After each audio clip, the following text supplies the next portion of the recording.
Hello dear students, नमस्कार। स्वागत है आपके अपने YouTube channel study junction YouTube platform में। तो मुझे आशा है कि आप सभी छात्र व छात्राएं स्वस्थ व मस्त होंगे। तो सभी छात्र छात्राओं को गुड इवनिंग एवं शुभ संध्या।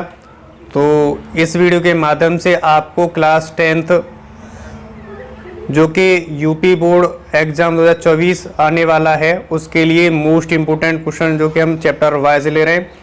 तो हमारी जो इम्पोर्टेंट क्वेश्चनों की सीरीज़ चल रही है, तो इस सीरीज़ के माध्यम से आपको जितने बार हमारी जो चैप्टर 11 है उससे जो भी इम्पोर्टेंट सवाल बनते हैं उनको आज की वीडियो में सॉल्व कराएंगे। और इससे पहले वाली वीडियो डाली है उसमें भी इम्पोर्टेंट क्वेश्चन है। तो जिन छात्रों ने नहीं देखी वीडियो तो वो जाके ज़रूर देखेंगे। तो इसी वीडियो के डिस्क्रिप्शन में लिंक मिल जाएगा, नहीं देखना चाहते वहाँ से तो आप यूट्यूब चैनल में आएंगे, वहाँ पे आपको प्ले लिस्ट मिल जाएगी।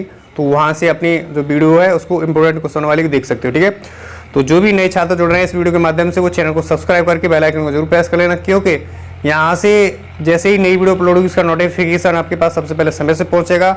बाकी आप अब सब समझदार हैं, जो पहले से जुड़े हुए हैं वो अपने भाई बहनों की मदद करेंगे, इस वीडियो का लिंक जरूर शेयर करेंगे। और ये आपका अपना ही चैनल है, अन्य चैनल को सपोर्ट करते हो इसलिए ये आपका अपना ही चैनल है, इससे कुछ ना कुछ आपके लिए ज़रूर मिलेगा। मैं सत्य बताता हूँ कि आपको यहाँ से ज़रूर 70 नंबर का पेपर, यहाँ से 60 से 65 नंबर ज़रूर आएंगे। इसी मतलब सीरीज़ के साथ जुड़े रहोगे तो यहाँ से आपको इस सीरीज़ के माध्यम से 1-2 क्वेश्चन ज़रूर फंसेगा एग्जाम में। संख्या चेंज हो सकती है, पैटर्न वही रहने वाला है। तो प्रत्येक छात्र छात्रा वीडियो को शुरू से अंत तक जरूर देखा करें, क्योंकि शुरू से अंत तक देखोगे तो आपको सवाल का एक एक पॉइंट अच्छे से समझ में आएगा। अगर अच्छे से समझ में आएगा तो आप आसानी से सवाल को कर सकते हो एग्जाम में सॉल्व, ठीक है। तो आइए अब हम बिना समय गंवाए क्वेश्चन संख्या रुख करते हैं उनकी तरफ और अच्छे से समझना एक एक पॉइंट को, ठीक है। तो यहाँ से कह रहा है कि most important question for UP board exam 2024, ठीक है। हमारा चैनल का नाम है स्टडी जंक्शन। पहले यूट्यूब चैनल का नाम था स्टडी मतलब यदुवंशी स्टडी पॉइंट 2.0 के नाम से था। अब जो नए छात्र सर्च करना चाहते हैं यूट्यूब सर्च बॉक्स में तो इस नाम से डालोगे तो आपको पीले कलर का लोगो मिलेगा, 7-8 नंबर पे मिलेगा। स्क्रॉल करोगे तो वहाँ पे मिल जाएगा, आसानी से उसको ओपन करोगे तो आपको वहाँ से चैनल मिल जाएगा, ठीक है। तो वहाँ से आप वीडियो देख सकते हो, नए छात्रों के लिए बोल रहा हूँ, ठीक है। तो हमारा चैप्टर 11 है व्रतों से संबंधित क्षेत्रफल। हमारी एक्सरसाइज 11.1 है, एक ही एक्सरसाइज है इसमें। इससे पहले वाली वीडियो में हमने क्वेश्चन संख्या पहले, दूसरे और चौथे को हमने किया है। ये इंपॉर्टेंट तीनों सवाल रहने वाले हैं। तो जो भी छात्रों ने नहीं देखी वीडियो तो इसी वीडियो के डिस्क्रिप्शन में आपको लिंक मिल जाएगी, वहां से आप देख सकते हो, ठीक है। तो अब हम ये इंपॉर्टेंट, ये भी आपका मोस्ट इंपॉर्टेंट सवाल है, इस तरह का आ सकता है परीक्षा में। बिल्कुल संख्या चेंज होगी, पैटर्न वही रहने वाला है, इसलिए वीडियो को छोड़ के नहीं जाए बीच में, वीडियो को शुरू से अंत तक जरूर बने रहना होगा प्रत्येक छात्र छात्रा को, ठीक है। तो पांचवा कह रहा है कि त्रिज्या 21 सेंटीमीटर वाले वृत्त का एक चाप केंद्र पर 60 अंश का कोण अंतरित करता है, ज्ञात कीजिए। क्या ज्ञात करना है? सबसे पहले हमें चाप की लंबाई ज्ञात करना है। क्या ये जो चाप है हमने ये आकृति बना लिया, आकृति पहले बनाएंगे, पढ़ेंगे उसके अनुसार आकृति अच्छी से बना लेंगे, ठीक है। अभी हमने अधूरी आकृति, हमने सर्कल बना लिया है। तो दूसरे भाग में कह रहा है कि चाप द्वारा बनाए गए त्रिज्य खंड का क्षेत्रफल भी याद करना है। और हमने क्या याद करना है? संगत जीवा द्वारा बनाए गए व्रत खंड का क्षेत्रफल भी ज्ञात करना है, ठीक है। तो इस प्रकार से आप एक व्रत बनाएंगे। व्रत बनाने के बाद ये जो है हमारी, ये किसका काम करेगी? ये जो दिखाई दे रही है ये हमारा, ये डॉटेड फॉर्म में लगा दिया, ये हमारी क्या है? ये जीवा है, क्या AC एक जीवा है, ठीक है। और ये व्रत का केंद्र है, व्रत का केंद्र को मान लेते O व्रत का केंद्र है। यहाँ से क्या करना है? यहाँ से हमें इससे मिला देना है और हमें इसको इससे मिला देना है, ठीक है। इसको मिलाने के बाद ये हमारा क्या, ये जो OA और OC त्रिज्या का काम करेगा, ठीक है। और यहाँ से एक लंब भी डाल देना है, ये जो है ये लंब डाल देना है, इसका नाम दे देना है क्या? D नाम दे देना है, D। इतनी बात अच्छे से क्लियर हो रही होगी। और ये यहाँ पे जो बिंदु लेना है उसका नाम दे देना है B। तो इस प्रकार से, और साथ ही कह रहा है कि जो कह रहा है कि चाप, ये कह रहा है कि 21 सेंटीमीटर त्रिज्या वाले वृत्त का एक चाप केंद्र पर, यानी एक चाप है, ये जो चाप है केंद्र पर, ये जो चाप है वो केंद्र पर कितना? 60 डिग्री का। तो कहने का मतलब ये जो है पूरा कोण कितना है? 60 डिग्री का है। कितना है? 60 डिग्री का है। इतनी बात अच्छे से क्लियर हो गई है सभी छात्र व छात्राओं को, ठीक है। तो इतनी बात अच्छे से क्लियर।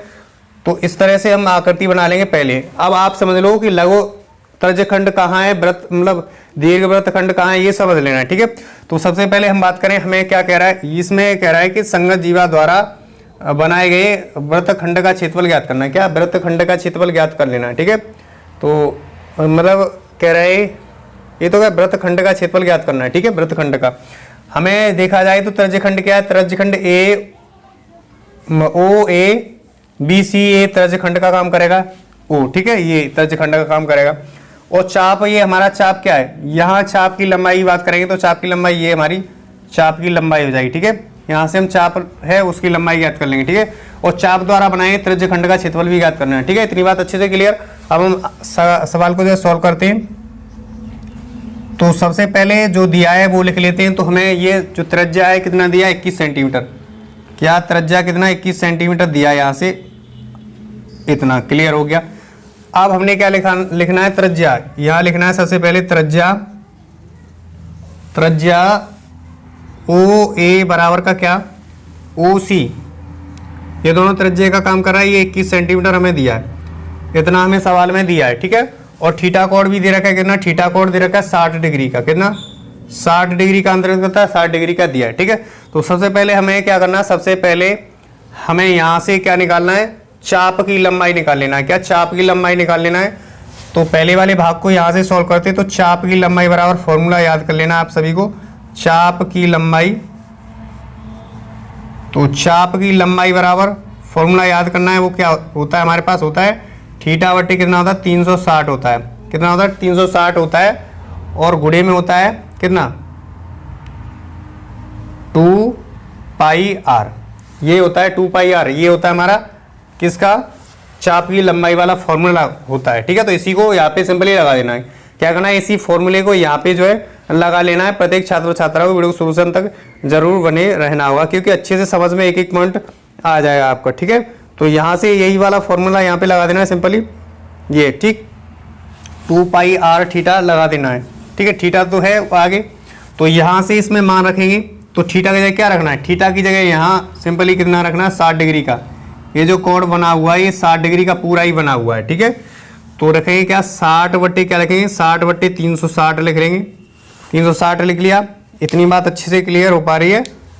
ठीक, आगे करेंगे सॉल्व, तो आगे 2 की जगह 2 लिख लेंगे, पाई की जगह कितना 22/7 लिख लेते हैं, आर की जगह कितना लिख लेते हैं, आर की जगह 21 सेंटीमीटर लिख देंगे। ठीक है, इतनी बात अच्छे से क्लियर। काटेंगे 7 तिहाई 21 हो जाता है, 7 तिहाई 21 हो जाता है। और 0 से 0 कटा, 6 से 6 बार कट जाएगा, तो कहने का मतलब 1/6 आ जाएगा।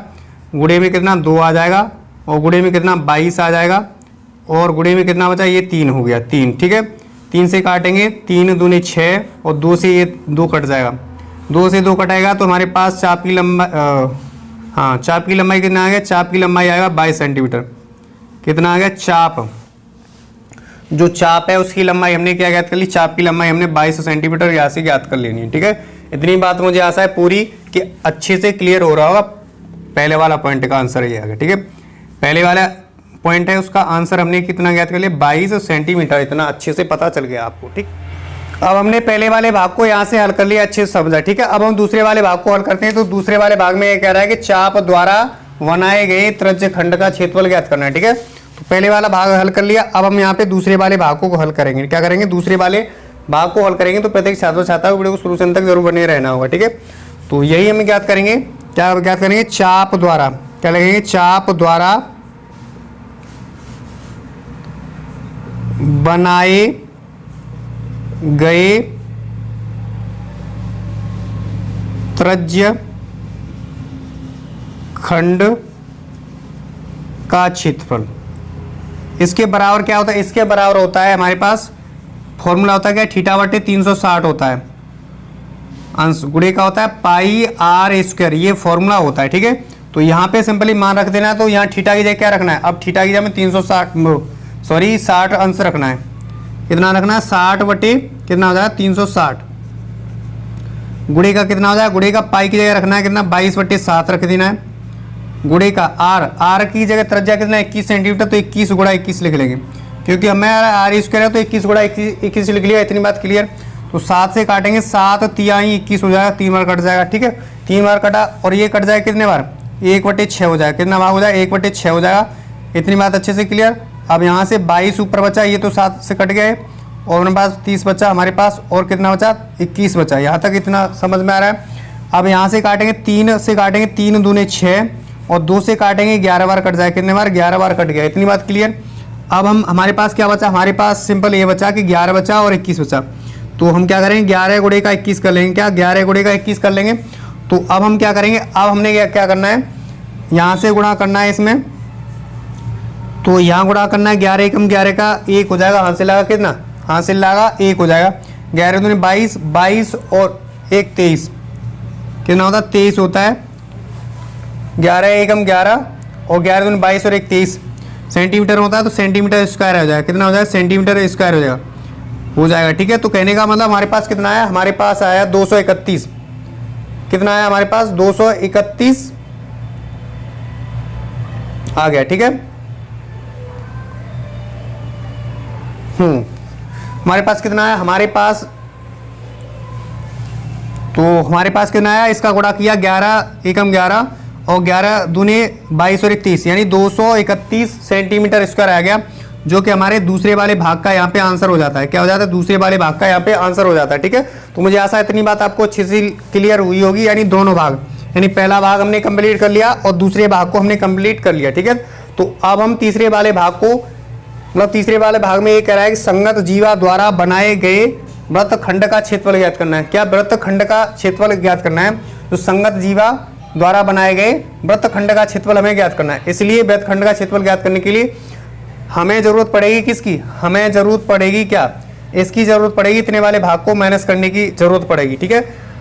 तो हमने ज्ञात करना है आगे। ठीक है। तो बने रही वीडियो को शुरू से अंत तक देखते रहिए, एक एक पॉइंट अच्छे से क्लियर होगा सवाल का। ठीक है। आगे बढ़ते हैं, तो बने रही वीडियो को। तो अब हमने यहाँ पर जो दूसरे वाले भाग को भी हमने यहाँ पे हल कर लिया। ठीक है। अब हम तीसरे वाले भाग को हल कर रहे हैं। तो तीसरे वाले भाग में यही कह रहा है कि संगत जीवा द्वारा बनाए गए वृत्तखंड का क्षेत्रफल ज्ञात कीजिए। ठीक है। तो इसलिए हमें क्या करना होगा? हमें ये माइनस करना होगा। क्या माइनस करना होगा? ये हमें माइनस करना होगा। यानी जो हमारा जो है चाप द्वारा बनाए गए त्रिज्य खंड के क्षेत्रफल में से हमें माइनस करना होगा। क्या? जो हमारे पास त्रिभुज AOC का क्षेत्रफल है उसको माइनस करना होगा। ठीक है। लेकिन यहाँ देखा जाए तो यहाँ देखेंगे तो हमारे पास नहीं तो ये पता है और नहीं ये पता है, यानी जो हमारे पास AOC का क्षेत्रफल ज्ञात करने के लिए हमें क्या होगा? मतलब सूत्र होता है हमारे पास, होता है 1/2 आधार गुणा ऊंचाई होता है। ठीक है। तो वो लगाने के लिए हमें ये पता होना चाहिए और ये पता होना चाहिए, इसलिए ये पता करने के लिए हम निकालेंगे, आगे सॉल्व करेंगे। ठीक है। तो यहाँ देखा जाए तो यहाँ तीसरे वाले भाग को सॉल्व कर रहे हैं, तो प्रत्येक छात्र छात्रा वीडियो को शुरू से अंत तक जरूर बने रहना होगा। ठीक है। तो यहाँ देखेंगे तो जीवा, यहाँ देखेंगे जीवा क्या यहाँ पे AC है। यहाँ जीवा AC पर क्या लंब है? AC पर हमारे पास OD लंब है, तो OD लिख लेंगे। ठीक है। इतनी बात अच्छे से क्लियर। जब OD लंब हो जाएगा तो हमारे पास A वाली भुजा इस वाली भुजा के बराबर, यहाँ से यहाँ तक और यहाँ से यहाँ तक बराबर हो जाएगा। तो कहने का मतलब AD बराबर का क्या हो जाएगा? AD बराबर का हमारे पास हो जाएगा कितना? DC हो जाएगा। DC हो जाएगा। ठीक है। इतनी बात क्लियर। अगर हम AC की बात करेंगे तो हमारे पास कितना हो जाएगा? 2 गुणे का AD हो जाएगा। कितना? 2 गुणे का AD हो जाएगा। अब हम कोण की बात करेंगे तो कोण AOD बराबर का क्या होगा? कोण COD होगा। ये पूरा यहाँ तक 60 डिग्री का है और आधा ये भाग बांट दिया तो ये 30 का रह जाएगा, ये भी 30 का। तो यहाँ पे लिख लेंगे क्या? यहाँ लिखेंगे कोण। क्या? कोण लिखेंगे क्या? कोण AOD बराबर का कोण क्या? कोण COD बराबर का कितना हो जाएगा? 30 डिग्री का। कितना? 30 हो जाएगा। अब बात करें कोण किसकी? संपूर्ण कोण बड़े वाले की बात करें, AOC की बात करेंगे। कोण AOC बराबर कितना? AOC बराबर 60 ही रखेंगे। कितना? 60 ही रखेंगे। इतनी बात अच्छे से क्लियर। ठीक है। अब हम देखेंगे तो हम लिखेंगे क्या? समकोण त्रिभुज ADO में, समकोण त्रिभुज ADO में लिखेंगे। त्रिभुज ADO में बात करेंगे तो ADO में जो कोण के सामने वाली भुजा ये लंब होगा, ये हमारा आधार, OD क्या? आधार का काम करेगा। और हमारे पास AO की बात करेंगे तो ये किसका काम करेगा? ये हमारा कर्ण का काम करेगा। तो हमने क्या निकालना है? हमने ये वाली भुजा निकालना है। तो हम क्या करेंगे? लंबवटे कर्ण करेंगे। तो लंबवटे कर्ण किसके बराबर होता है? लंबवटे कर्ण बराबर होता है हमारा sin थीटा के बराबर। तो sin थीटा बराबर क्या हो जाएगा? लंबवटे कर्ण हो जाएगा लंब। तो लंब क्या है? यहाँ पे लंब देखेंगे तो हमारे पास लंब क्या है, एडी है, लंब एडी लिख लेंगे। और हम कड़ की बात करेंगे, कड़ कितना 21 सेंटीमीटर, तो 21 लिख लेंगे। कितना 21 लिख लेंगे, ठीक है 21, इतना समझ में आया। आगे सॉल्व करेंगे तो थीटा की जगह क्या रखना है, थीटा की जगह में 30 रखना है। कितना रखना है, साइन कितना रखना है, साइन 30 डिग्री बराबर का कितना रखना है, साइन 30 बराबर का क्या, एडी बटे 21 सेंटीमीटर लिख देना है। इतनी बात अच्छे से क्लियर हो पा रही है। अब यहाँ साइन 30 की जगह लगाएंगे मान, साइन 30 का कितना होता है, साइन 30 का मान होता है 1/2 बराबर का कितना होता है, एडी कितना होता है, एडी बटे कितना होता है 21 सेंटीमीटर। यहाँ से कैंची का गुणा करेंगे तो 2 का गुणा एडी में कर देंगे तो हमारे पास क्या आ जाएगा, 2 यानी 2 एडी आ जाएगा बराबर का कितना, 21 का गुणा 1 में करेंगे तो हमारे पास 21 आ जाएगा। इतनी बात अच्छे से क्लियर हो रही होगी, ठीक है। एडी बराबर निकालेंगे तो एडी बराबर 21 बटे कितना आ जाएगा, 21 बटे 2 करेंगे, 2 से काटेंगे तो 2 एकम 2 न जाने का 0 पॉइंट लगा कर 0 बढ़ाएंगे 2 पंजे 10, ठीक है। तो जो हमारे पास एडी बराबर प्राप्त होगा वो कितना प्राप्त होगा, एडी बराबर प्राप्त होगा 10 पॉइंट कितना 5 सेंटीमीटर। इतनी बात अच्छे से पता चल गई, हमने इतना निकाल लिया, ठीक है। एसी निकालेंगे तो एसी कितना है, एसी बराबर 2 गुणा एडी है, ठीक है। तो एसी बराबर निकालेंगे तो एसी बराबर कितना आ जाएगा, 2 गुणा एडी, एडी जगह रखेंगे कितना 10.5 रख देंगे, कितना 10.5 रख रहे हैं। तो एसी बराबर निकालेंगे तो एसी बराबर कितना आ जाएगा, गुणा करने पर हमारे पास 21 सेंटीमीटर आया, कहने का मतलब 21 सेंटीमीटर आ गया। इतनी बात क्लियर, हमने एसी भी निकाल लिया, यहाँ से हमने निकाल लिया, ठीक है। एसी निकाल लिया। अब हमने क्या निकालना, अब हमने ये जो है आधार निकालना है, यानी ओ डी का मान निकालना है, तभी तो लंबाई का काम करेगा, इसलिए हमने ओ डी निकालना है। अब की बार क्या लगाएंगे, यानी हमारे पास आधार बटे कड़ लगाएंगे। आधार बटे कड़ किसके बराबर होता है, आधार बटे कड़ होता है कोस थीटा के बराबर। तो कोस थीटा बराबर आधार बटे कड़ फॉर्मूला होता है, लाल बटे कका से आसानी से निकाल सकते हो, तो आधार बटे कड़, ठीक है। और यहाँ देखेंगे तो आधार, तो यहाँ पे जो थीटा की जगह क्या रखना है, थीटा की जगह 30 डिग्री रख देना है। तो कोस 30 बराबर का कितना हो जाएगा, अंश बराबर का आधार का जगह क्या रखेंगे, आधार ओडी है तो ओडी लिख देंगे। हमारे पास कड़ कितना है, कड़ है 21 सेंटीमीटर, तो 21 सेंटीमीटर लिख देंगे। यहाँ तक आपको अच्छे से क्लियर हो रहा होगा, ठीक है। और कोस 30 की बात करेंगे तो हमारे पास कितना होता है, कोस 30 का मान होता है अंडर रूट का 3/2 होता है बराबर का ओ डी बटे कितना होता है 21 सेंटीमीटर। यहाँ से कैंची का गुणा कर लेंगे तो हम 2 का गुणा ओ डी में करेंगे, तो यहाँ कर लेते हैं अब सॉल्व, ठीक है। यहाँ हम सॉल्व कर लेते हैं, ठीक है। तो यहाँ से सॉल्व करेंगे तो हमारे पास 2 गुणा ओ डी हो जाएगा बराबर का कितना, बराबर का हो जाएगा अंडर रूट 3 का गुणा 21 में करेंगे तो 21 अंडर रूट का 3 आ जाएगा, कितना 21 अंडर रूट का 3 आ गया। इतनी बात अच्छे से क्लियर। ओ डी बराबर निकालेंगे, ओ डी बराबर तो हमारे पास 21 अंडर रूट का 3 बटे हो जाएगा 2। अगर 2 से काटेंगे तो हमारे पास कितना बार कटेगा, 2 से काटेंगे तो हमारे पास कटेगा 2 एकम 2 न जाने का 0 पॉइंट लगा लिया, 10 हो गया, 2 पंजे 10 अंडर रूट का 3 सेंटीमीटर, सेंटीमीटर हो गया। कहने का मतलब हमने यहाँ से निकालिए क्या, यहाँ से बात करेंगे ओडी निकालिए, यानी ओडी ऊंचाई का काम करेगा, इसलिए ओडी बराबर यहाँ से निकाल लिया। इतनी बात अच्छे से एक एक पॉइंट क्लियर हो रहा होगा, मुझे पूरी आशा है, ठीक है। तो यहाँ से प्रत्येक छात्र छात्रा का मतलब एसी निकाल लिया, आधार का काम करेगा इसमें, और जो ओडी है वो हमारा ऊंचाई का काम करेगा। तो अब हम क्या करेंगे, अब हम लगाएंगे यहाँ पे फॉर्मूला क्या, अब यहाँ निकाल लेते हैं क्या, यहाँ निकालते हैं क्या, त्रिभुज किसका, त्रिभुज ए ओ सी का क्षेत्रफल, त्रिभुज ए ओ सी का क्षेत्रफल। तो ए ओ सी का क्षेत्रफल निकालने के लिए हम क्या करेंगे, 1/2 क्या होता है फॉर्मूला, आधार गुणे का ऊंचाई, आधार गुणे का ऊंचाई फॉर्मूला होता है हमारा यहाँ से, ठीक है। इतनी बात अच्छे से क्लियर। तो यहाँ बात करेंगे तो यहाँ 1/2 लिख लेंगे। आधार क्या, आधार हमारा एसी काम कर रहा है, तो एसी बराबर हमने निकाला कितना आया, एसी बराबर 21 सेंटीमीटर। तो आधार की जगह 21 सेंटीमीटर लिख देंगे, ठीक है। ऊंचाई की जगह क्या रखेंगे, ऊंचाई की जगह हमने 10.5 अंडर रूट का 3 निकाला, तो 10.5 अंडर रूट का 3 लिख देंगे। अब यहाँ से देखेंगे 2 से काट लेंगे, तो 2 से इसे काटेंगे, 2 से, तो 2 पंजे 10 पॉइंट लगा हुआ है, पॉइंट लगा लेंगे, 2 दूनी 4 बच्चा 1 पॉइंट लगा हुआ है, 0 बढ़ा सकते हैं, 2 पंजे 10 इतना बार कटेगा, ठीक है। तो अब गुणा कर लेंगे, गुणा करने पर हमारे पास 21 आएगा, और गुणे का 5.25 अंडर रूट का 3, अंडर रूट का 3 इतना आपको अच्छे समझ में आ रहा है। अब यहाँ से त्रिभुज इसका क्षेत्रफल निकालना है, तो अब हम गुणा कर लेंगे। तो 21 पंजे 105 का 5 हो जाएगा, यहाँ से लगा 10, 21 दूने 42, 42 और 10 52, 52 का 2 आ जाएगा, 52 का 2 यहाँ से लगा 5, 5 हो जाएगा, 21 पंजे 105, 105 और 5 110 हो जाएगा। अब दशमलव के 2 स्थान है तो दशमलव के 2 स्थान यहाँ पे पॉइंट लगा लेना। हमारे पास अंडर रूट का 3 बाद में बचा है, इसलिए अंडर रूट का 3 भी लिख लेंगे। इतनी बात अच्छे से क्लियर हो पा रही है, ठीक। तो हमारे पास ये जो क्षेत्रफल होता है हमेशा सेंटीमीटर स्क्वायर में आता है, ठीक है, तो सेंटीमीटर स्क्वायर लगा लेना, ठीक है। तो हमने यहाँ से 110.25 अंडर रूट का 3 सेंटीमीटर निकालिए, किसका, त्रिभुज AOC का क्षेत्रफल निकाल लिया, ठीक है। अब हम यहाँ पे यहाँ से यहाँ तक देखेंगे तो तीसरा वाला ही भाग हल करते आ रहे हैं, ठीक है। अब हम लिखेंगे क्या, चाप द्वारा बनाए गए त्रिज्य खंड का क्षेत्रफल, सॉरी ये है तीसरे वाले भाग में, यही तो है, संगत जीवा द्वारा बनाए गए वृत्त खंड का क्षेत्रफल निकालना है, ठीक है। तो यहां लिख लेंगे क्या, संगत जीवा द्वारा बनाए गए वृत्त खंड का क्षेत्रफल, इसके बराबर क्या आ जाएगा, इसके बराबर हो जाएगा हमारे पास, क्या हो जाएगा हमारे पास, यहां लगा लेंगे क्या, त्रिज्य खंड का क्षेत्रफल,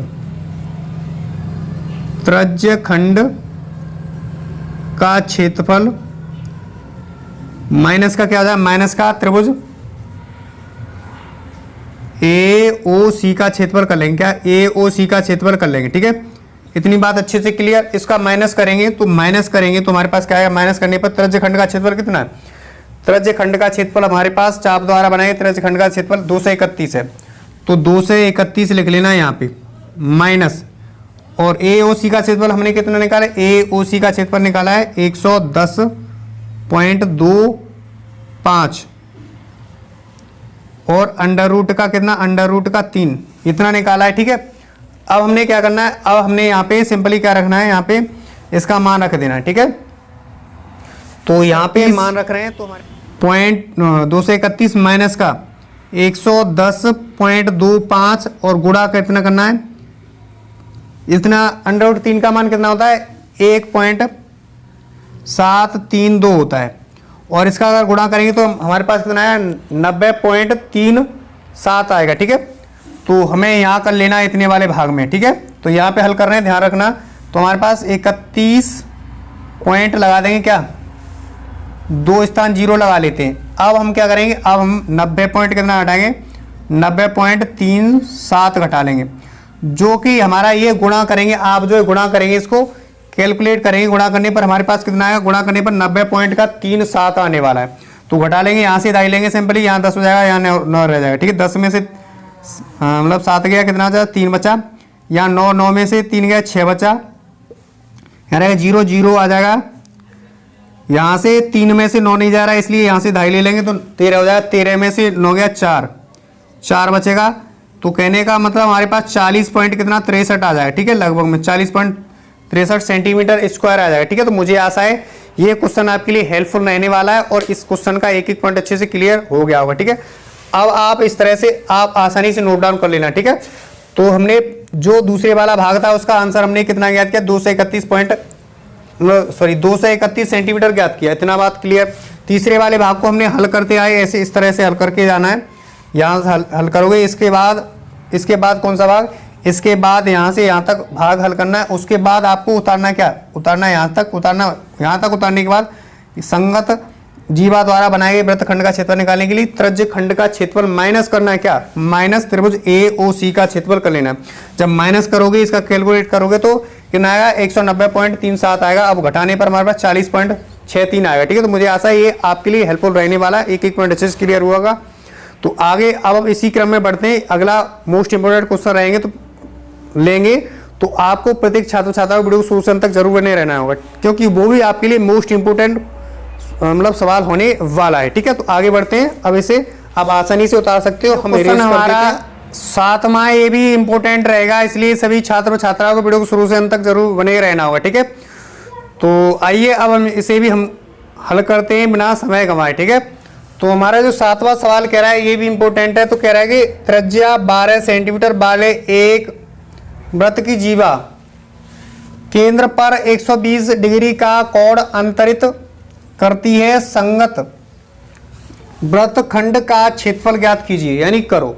हमें क्या करना है, संगत वृत्तखंड का क्षेत्रफल ज्ञात करना है। ठीक है, तो हमारे पास यहाँ बात करें जीवा की, तो जीवा यहाँ पे AC जीवा कहलाएगी। ठीक है, ये जो है ये AC जीवा कहलाएगी। ठीक है, और हमारे पास जो जीवा है वो वृत्त का केंद्र क्या है, O है। यहाँ पे 120 डिग्री का कोण अंतरित कर रही है। इतनी बात अच्छे से क्लियर।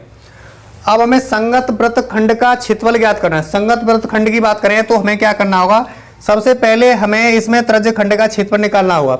ठीक है, त्रिज्य खंड का क्षेत्रफल निकालने के लिए हमें फिर त्रिभुज AOC का क्षेत्रफल निकालना होगा। इतनी बात अच्छे से क्लियर। और उसके बाद अगर उसमें से हम त्रिज्य खंड के क्षेत्रफल में से अगर हम त्रिभुज AOC का क्षेत्रफल मतलब AOC का हम क्या क्षेत्रफल माइनस करेंगे तो हमारे पास संगत वृत्तखंड का क्षेत्रफल आ जाए। ठीक है, कहने का मतलब इतने वाले भाग में से इतने वाले भाग को माइनस करेंगे तो हमारे पास संगत वृत्तखंड का क्षेत्रफल आएगा। इतनी बात आपको अच्छे से क्लियर हो रही होगी। ठीक है, इसलिए हमें सबसे पहले क्या करना होगा, सबसे पहले त्रिज्य खंड का क्षेत्रफल निकालते हैं, फिर त्रिभुज AOC का क्षेत्रफल निकालते हैं। ठीक है, तो बने रहिए वीडियो को शुरू से अंत तक, इसका भी एक एक पॉइंट अच्छे से क्लियर हो जाएगा। ठीक है, बने रहो वीडियो को शुरू से अंत तक, तभी आपको एक एक पॉइंट अच्छे से क्लियर होगा। ठीक है, तो यहाँ इसको सॉल्व कर लेते हैं। जो 7वें वाला है ये भी इंपॉर्टेंट है आपके लिए, बहुत ही ज्यादा इंपॉर्टेंट। ठीक है, तो इस प्रकार का अगर सवाल बनता है आपकी परीक्षा में तो इस तरह से करेंगे। ठीक है, तो सबसे पहले हमें त्रिज्या दिया है, उसको लिख लेंगे त्रिज्या। यहां हम त्रिज्या की बात करेंगे तो त्रिज्या, यहां जो त्रिज्या है AO त्रिज्या कहें, चाहे OA और OC त्रिज्या का काम करेगा। तो OA बराबर का क्या, OC लिखेंगे, बराबर का कितना 12 सेंटीमीटर लिख लेंगे। कितना 12 सेंटीमीटर यहाँ पे त्रिज्या है, कितना 12 सेंटीमीटर हमारा त्रिज्या है। तो इस प्रकार से हमने सबसे पहले इसके अकॉर्डिंग हमने सवाल के अकॉर्डिंग यहाँ पे आकृति इस तरह से बना ली। तो आप भी इस तरह से आकृति बना लेंगे। ठीक है, जो हमारा सवाल में दे रखा था उसी के अकॉर्डिंग हमने बनाएगी। ठीक है, तो ये हमने यहाँ पे लिख लिया। अब यहाँ से अगर जो हमारी जीवा, हमारी यहाँ पे जीवा है क्या, AC जीवा है, AC को OA लंबवत है, तो हमारे पास इतना वाला भाग कहने का मतलब AD और O मतलब DC क्या बराबर होगा। ठीक है, तो यहाँ लिखेंगे क्या, यहाँ जीवा लिखेंगे AC पर, जो AC है उस पर लंब क्या है, OD लंब है। तब यहाँ पे क्या होगा, तब जो है AD बराबर का क्या होगा, AD बराबर का क्या होगा DC, ये दोनों क्या हो जाएगा DC हो जाएगा। ठीक है, इतनी बात क्लियर। अगर हम AC की बात करेंगे AC, तो AC निकालने के लिए दूना गुणा हमने क्या करना होगा, कोई भी भुजा का हम इससे लेंगे तो ये वाला जो AD होगा उसका दूना कर देंगे तो हमारे पास मतलब जीवा की लंबाई ज्ञात हो जाएगी, यानी AC ज्ञात हो जाएगा। ठीक है, अब हम कोण की बात कर लेते हैं। तो कोण हमारा ये लंबा है, तो हमारे पास कोण AOD बराबर का कोण क्या हो जाएगा, COD, दोनों बराबर हो जाएगा। ठीक है, तो हम लिखेंगे कोण क्या, कोण AOD लिखेंगे, बराबर का कोण क्या लिखेंगे, कोण COD लिखेंगे। ये हमारे पास 120 का है, तो इतना वाला भाग 60 का हो जाएगा। कहने का मतलब यहाँ से जो बात करें AOC कितना है, वो 120 डिग्री का है। अगर ये वाली भुजा लंब होगी तो इसको बराबर भागों बांटेगा। कहने का मतलब AOD जो होगा वो बराबर किसको होगा, COD के होगा। ये 60 का होगा, ये भी 60 का होगा। ठीक है, तो यहाँ लिखेंगे कितना 60 लिख देंगे, 60 अंश। इतनी बात क्लियर। अब हम कोण किसकी बात करें, कोण AOC कितना है, 120 अंश है, तो 120 अंश लिखेंगे। ठीक है, इतनी बात अच्छे से क्लियर। अब हम क्या करेंगे, अब हमने क्या निकालना हो, सबसे पहले त्रिज्य खंड का क्षेत्रफल ही निकाल लेते हैं। क्या निकालेंगे, त्रिज्य खंड का क्षेत्रफल। क्या लिखेंगे, त्रिज्य खंड। आप कहेंगे कि सर त्रिज्य खंड को बताओ, त्रिज्य खंड क्या है। यहाँ पे त्रिज्य खंड OAECO का क्षेत्रफल लिखेंगे। क्या लिखेंगे, OAECO का क्षेत्रफल, त्रिज्य खंड का क्षेत्रफल निकालना होगा। ठीक है, त्रिज्य खंड का क्षेत्रफल क्या होता है, उसका फॉर्मूला होता है, त्रिज्य खंड के क्षेत्रफल के बराबर का फॉर्मूला होता है थीटा बटे कितना होता है 360 गुणे का कितना होता है पाई आर स्क्वायर। ये फॉर्मूला यहाँ पे लगा देना। इतनी बात अच्छे से क्लियर। आगे सॉल्व कर रहे हैं तो आगे सॉल्व करने पर हमें क्या मिलेगा, आगे सॉल्व करने पर हमें जो मिलेगा, यहाँ से इसको आगे सॉल्व करेंगे, आधा कर लेते। ठीक है, तो यहाँ बात करेंगे किसकी, यहाँ बात करेंगे तो हमारे पास थीटा की जगह क्या रखेंगे, थीटा की जगह 120 रखेंगे। ध्यान रखना है, पूरा वाला आधा नहीं लिखना है, पूरा रखना है। बटे 360 डिग्री का रख लेंगे। ठीक है, पाई का मान 22/7 लिख लेंगे। और आर कितना, आर हमारे पास 12 गुणे का 12 त्रिज्या, इसलिए आर की त्रिज्या की जगह 12 रख देंगे। इतनी बात अच्छे से क्लियर। काटेंगे यहाँ से तो 12 3 36 होता है, तो हमारे पास 1/3 आ जाएगा, गुणे का 22 बटे कितना 7 आ जाएगा, गुणे का कितना 12 गुणे का कितना 12। इसको काटेंगे 4 बार, 4 3 12 होता है। अब हम गुणा कर लेंगे सबका, क्या करेंगे, गुणा करेंगे सबका। तो यहाँ गुणा करते हैं, तो चाहे तो आप ऐसा कर लो, इसकी जगह 3.14 लिख लो, 3.14 ही लिख लेते हैं, ठीक है। गुणे का 4 से गुणा करते हैं, जब 4 से लिख ही लेते हैं, ठीक है। 4 गुणे कितना, 12। अब हम गुणा करते हैं 4 का, 4 चौकी 16 का कितना हो जाएगा, 16 का 6 हो जाएगा, हासिल लगा 1, 4 एकम 4 और 1 कितना हो जाएगा 5, हासिल कुछ नहीं, 4 3 12, 12 हो जाएगा, ठीक है। कहने का मतलब 12.5 से आ जाएगा। अब हम गुणा करेंगे कितने से, 12 से, 12 से गुणा करेंगे, 12 का 72 का 2 हासिल लगा 7 हो जाएगा, यहाँ पे 7, 12 पंजे 60 और 7 67 हो जाएगा, हासिल लगा 6, 12 दूनी 24, 24 और 6 कितना होता है, 24 और 6 30 होता है, हासिल लगा 3, 12 एकम 12, 12 3 15, तो हमारे पास कितना आ जाएगा 150.72 यानी 72, मतलब 72 आ जाएगा, ठीक है। हमारा हो जाएगा सेंटीमीटर स्क्वायर में होता है हमेशा क्षेत्रफल, ठीक है। तो सेंटीमीटर स्क्वायर में क्षेत्रफल निकाल लेंगे, ठीक है। तो इस प्रकार से हमने त्रिज्य खंड का क्षेत्रफल निकाल लिया। इतनी बात आपको अच्छे से क्लियर हो रही होगी। इस फॉर्मूले को, ये इंपॉर्टेंट सवाल रहेगा और फॉर्मूला भी रहेगा, इसलिए प्रत्येक छात्र छात्रा इस फॉर्मूले को जरूर याद रखना है, प्रत्येक छात्र छात्रा को, ठीक है। अब हमने त्रिज्य खंड का क्षेत्रफल निकाल लिया। अब हमें क्या निकालना हो, अब हमें त्रिभुज AOC का क्षेत्रफल निकालने के लिए मैं इसके बराबर होता है 1/2 आधार गुणा ऊंचाई होता है। तो हमें नहीं तो आधार पता है, नहीं हमें ऊंचाई पता है, तो इसको निकालने के लिए त्रिभुज किसकी बात करें, त्रिभुज हम मतलब समकोण त्रिभुज, ये जो है समकोण त्रिभुज किसकी बात करेंगे यहाँ पे, तो समकोण त्रिभुज ADO की बात करें तो चाहे लिख लेंगे AOD में लिखेंगे, तो लिखेंगे यहाँ पे त्रिभुज किस में, त्रिभुज AOD में लिखेंगे, ठीक है। AOD की बात करेंगे तो हमारा जो है ये इसे निकालना है, ये तो ये लंब का काम करेगा, ये आधार, ये कर्ण हो जाएगा, ठीक है। तो लंब बटे कर्ण हमें पता है, तो लंब बटे कर्ण किसके बराबर होता है, लंब बटे कर्ण साइन थीटा के बराबर होता है, कितना, साइन थीटा के बराबर होता है लंब बटे कर्ण, लंब बटे कर्ण होता है, ठीक है। आगे सोल्व करेंगे, तो आगे सोल्व करने पर हमारे पास क्या आएगा, हमारे पास आ जाएगा कितना, हमारे पास आएगा यहाँ से, तो थीटा की जगह कितना रखना है, थीटा की जगह अब रखना है कितना, हमें 60 रखना है, क्योंकि हम इतना ही करेंगे ना, तो 60 रखेंगे। यहाँ पे कोण कितना 60 वाला रखेंगे, AOD की बात करें तो 60 रखेंगे, तो यहाँ 60 लिख लेंगे, कितना साइन 60 लिखेंगे, कितना साइन 60 लिखेंगे, अंश बराबर का कितना, लंब की जगह कितना लिखेंगे, लंब हमारा AD है तो AD लिख लेंगे। कर्ण कितना है, कर्ण हमारे पास 12 है तो 12 लिख लेंगे। अब इसकी बात करेंगे, इसकी किसकी, हम साइन 60 का मान कितना होता है, साइन 60 का होता है अंडर रूट का 3/2 होता है, हमेशा याद रखना। टेबल अगर आपको याद करनी है, शॉर्ट ट्रिक देखनी है बनाने का, तो आप इसी चैनल पर जाएंगे, आपको चैनल में इसी वीडियो के डिस्क्रिप्शन में लिंक डाल दूंगा डिस्क्रिप्शन में, ठीक है। और नहीं देखना है तो वहां से देखना चाहते तो आप यूट्यूब चैनल में जाएंगे, वहां पे आपको वीडियो मिल जाएगी, ठीक है। कल या परसों, कल ही डाली हमने मंडे को, तो वो जाके देख लेना, ठीक है, आसानी से बनाना सीख जाओगे वहां से, ठीक। तो यहाँ से हम बात करेंगे क्या, हमारा AD, तो AD की जगह AD तो ज्ञात करना है, और यहाँ मतलब 12 लिख लेंगे, 12। अब हम कैंची का गुणा करते हैं, क्रॉस मल्टीप्लिकेशन, तो 2 का गुणा AD में करेंगे तो हमारे पास 2 AD आ जाएगा, बराबर का कितना 12 अंडर रूट का कितना 3 आ जाएगा, ठीक है। AD बराबर निकालेंगे, तो AD बराबर निकालने पर हम 12 बटे कितना करेंगे, 12 अंडर रूट का 3 बटे कितना करेंगे 2, 2 से कट जाएगा 6 बार, तो हमारे पास जो AD बराबर आ जाएगा, AD बराबर कितना आएगा, AD बराबर 6 अंडर रूट का 3, कितना आ जाएगा 6 अंडर रूट का 3 सेंटीमीटर आ जाएगा, ठीक है। तो इस प्रकार से हमने AD बराबर निकाल लिया, AD बराबर पता चल गया। अगर AD बराबर पता चल गया तो हम AC बराबर भी निकाल सकते हैं, तो यहाँ पे 2 गुणा AD करेंगे, ठीक है।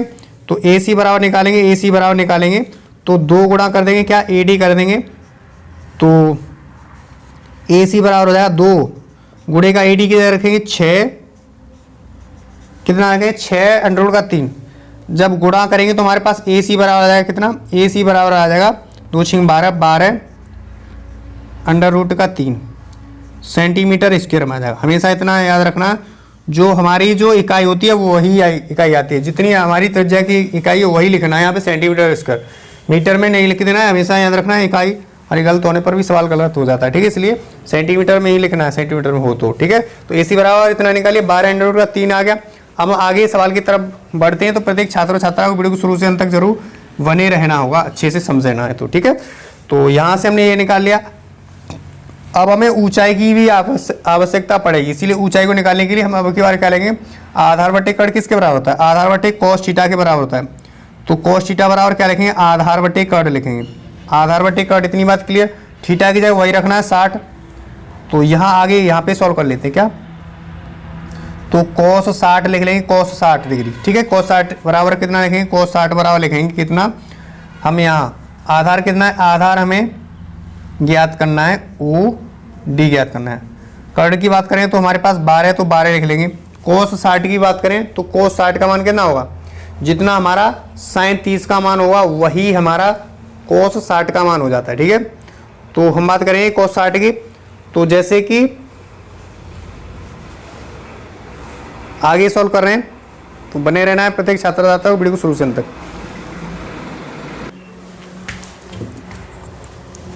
तो cos 60 का मान कितना होता है, cos 60 का मान होता है 1/2।